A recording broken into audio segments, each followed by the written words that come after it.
Nyirubutungane Papa Francis yibasiwe n'indwara itangaje, yatangaje abakristo benshi ku isi, abahanga bumiwe, abaganga mu nzego zitandukanye bagize ubwoba. Ese indwara ko yatitije benshi ni indwara ki?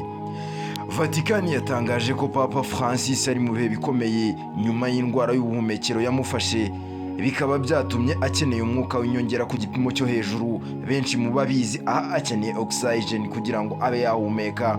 Uyu ari ku mashini nyinshi, ndetse kandi benshi dufite ubwoba ko ashobora kutabaho. Ubuzima bwe buri mu maboko ya Nyagasani. Kuwa gatandatu tariki ya 22 Gashyantare 2025, Vatikani yemeje ko Papa Francis w'imyaka 88 arimo kumererwa nabi nyuma y'icyumweru amaze mu bitaro bya Gemelli ahani Roma. Kuva Papa yagera mu bitaro bya Gemelli ararembye cyane. Impuguke, abahanga mu by'ubuzima, abadokita b'isi bahagurutse. Ibi byatewe n'umusonga wibasiye ibihaha byombi, wongera ikibazo gikomeye cy'amaso z'amaraso n'igabanuka ry'uduce tw'amaraso dufasha mu kuvura ibisebe. Ibi abascientifique babizi nka thrombocytopenia. Gusa nubwo bimeze gutya, abaganga bakomeje gutangaza ko yari agerageje gukomeza imirimo ye, ariko ubuzima bwe burushaho gutera impungenge. Nk'uko byatangajwe n'itsinda ry'abaganga bamwitaho, Papa Francis aracyari maso kandi afite ubushake bwose bwo gukomeza gukora, ariko ubuzima bwe bufite uburibwe burenze ubw'ejo hashize.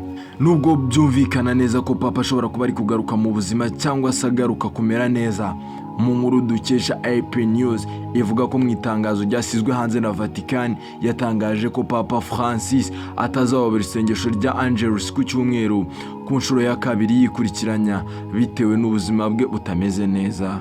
Birumvikana ko Papa ntabwo amerewe neza. Papa kandi yasabye abakristo b'isi yose ndetse n'abandi bantu bose kumusabira amasengesho menshi cyane, amasengesho agana ku Mana. Ndetse kandi kuba Vatikani yasize hanze iritangazo ry'uko Papa atazayobora Angelus ryateye abakristo benshi ubwoba, ndetse kandi ritera abakristo benshi impungenge, batangira kwibaza ku hazaza h'ubuyobozi bwa Kiliziya Gatolika.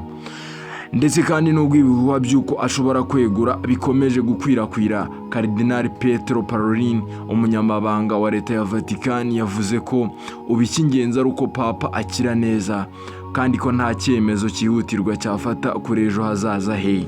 Nubwo ibi byose bimeze gutya, nubwo isi ihangayitse mu buryo bumwe cyangwa ubundi, nubwo tubona ko isi nta mahoro ariho, Kiliziya Gatolika n'abakristo hirya no hino ku isi barakomeza gusaba Imana gukomeza Papa Francis muri ibi bihe bikomeye arimo, ndetse kandi imufashe, imukize muri ubu burwayi, irindi bihuha, irindi ntambara n'ibindi byago byose byazira isi. Nje nari Api, kanda like, share, comment, subscribe kugira ngo dukomeze kubana kuri BNN TV. Bikira Mariya Nyina w'Imana Nyabitimbo. Api.